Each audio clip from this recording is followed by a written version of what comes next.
Greetings and welcome to the Reparenting Daily podcast. In this podcast, we'll dive deep into reparenting, exploring all of the tools and resources that you'll need to help you along your journey. This podcast is divided into 3 sections. The first is a daily reading. The second is a discussion of the reading followed by suggested journal prompts. And the last section is a peaceful meditation for closing.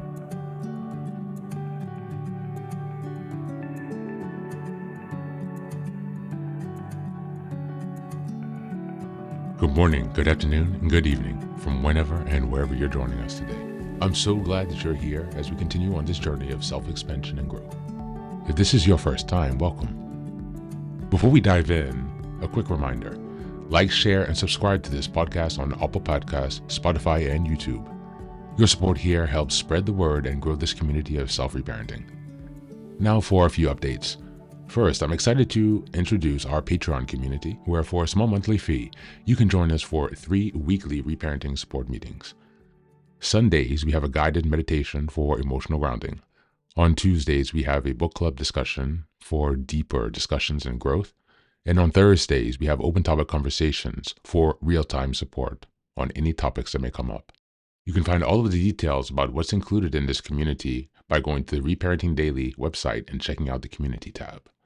In addition, we now have a WhatsApp support group, a global network of fellow travelers available anytime you need encouragement, guidance, or a simple connection. This is just one of the many ways we're building a strong, supportive space for your reparenting journey. The next announcement is that I've just released my first few books.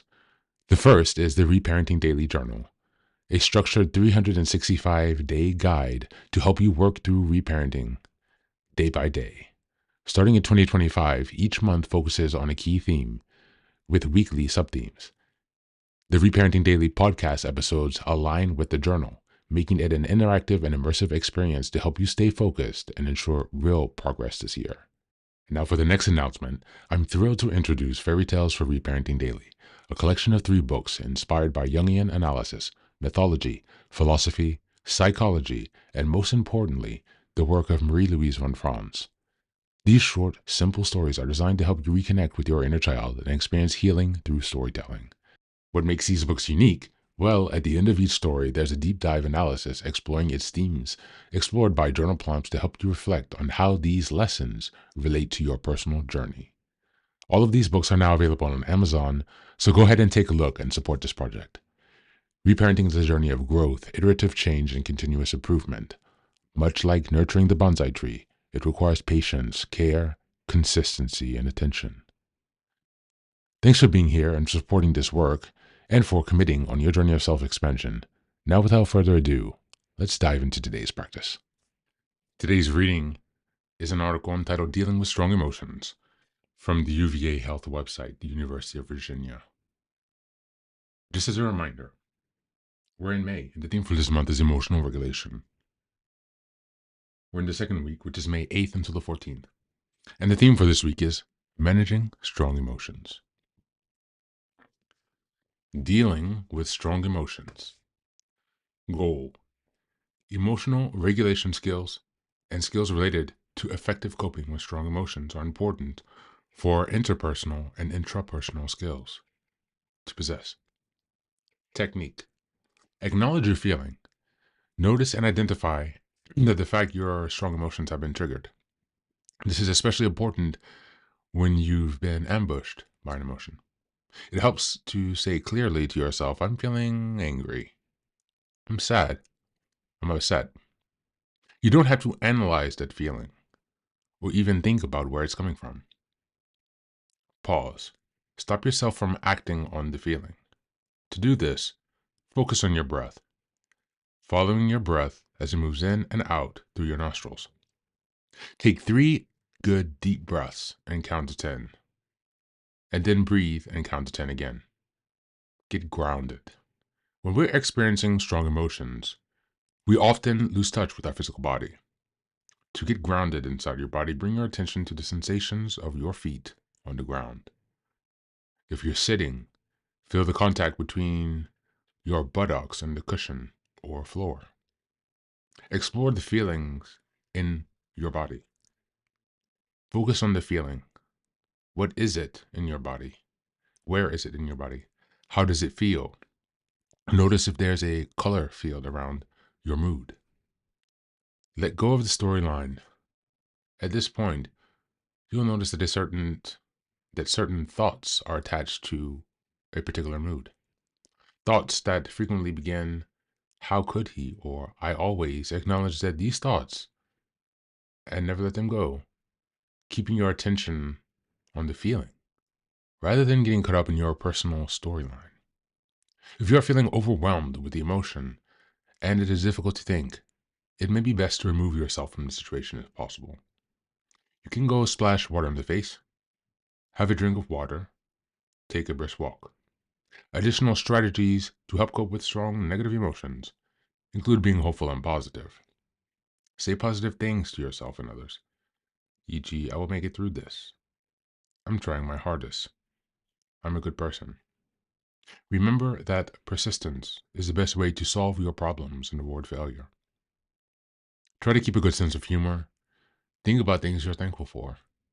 Recognize positive feelings, good things about yourself, and changes for the better.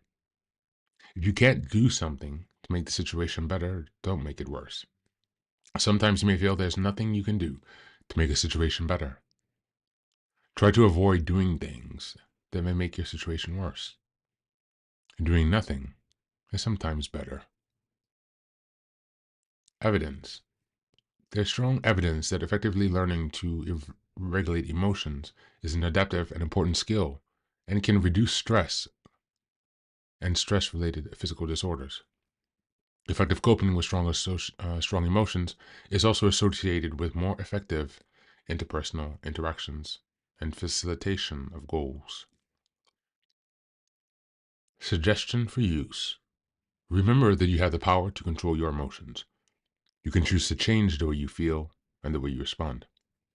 You may begin by taking ownership of your emotions and recognizing that others do not make you feel a certain way. You alone own your emotions. You can begin to use these strategies by intentionally acknowledging your feelings and perhaps learning additional words to help describe your emotions and identify them in your body. Additionally, it may be helpful to notice patterns of what triggers strong emotions in you in order to begin to better understand your own emotions and learn strategies to discriminate past emotions from present situations. And lastly, potential barriers and how to overcome.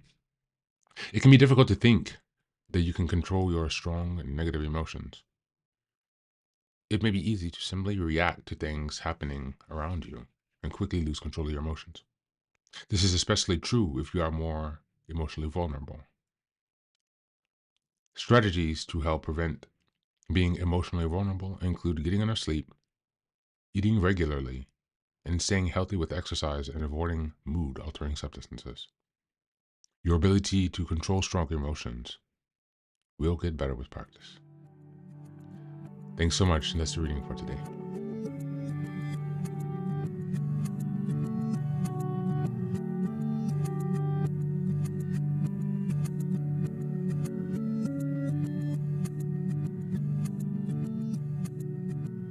Today's reading on dealing with strong emotions provides a clear, structured path for developing emotional regulation, perfectly aligned with May's theme of emotional regulation and this week's focus on managing strong emotions. The reading outlines practical step-by-step techniques to notice and ground yourself when strong emotions arise, emphasizing that acknowledging, not suppressing your feelings, is the first step towards control. By identifying the emotion, "I feel angry," pausing, focusing on physical sensations, and letting go of the mental story fueling the emotion, you learn to process the feeling instead of being hijacked by it.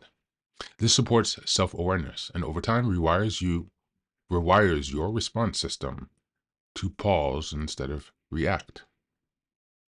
The reading also emphasizes that regulating emotion is not about denial, but ownership. You are not a victim of your emotional reactions. You can choose your responses.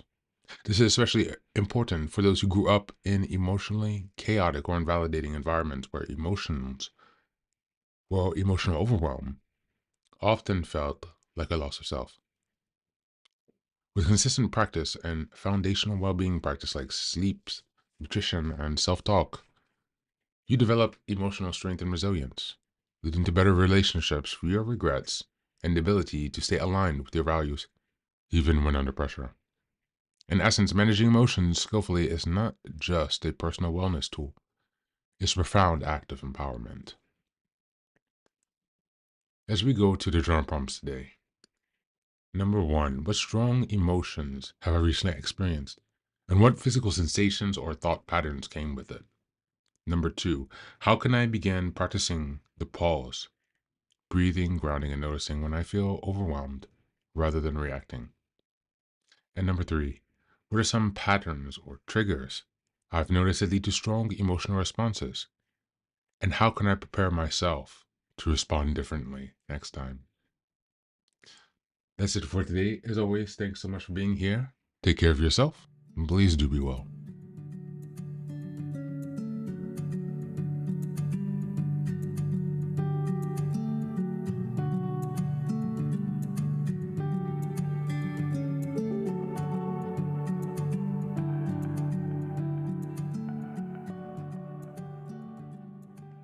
Welcome back. Welcome back.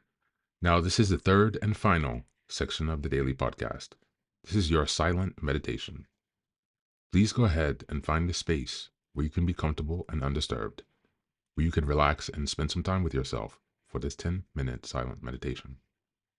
You can choose to be sitting, standing, lying down, or in whatever position makes you comfortable today. Take a moment to simply be with yourself. Focus on your breath and gently connect with each part of your body. If thoughts arise, don't let them overwhelm you. Just observe them without attachment. Imagine them as leaves drifting down atop a river, passing by without needing your engagement. Stay present, grounded, and open to this moment, no matter what time you are listening and practicing this meditation. Namaste.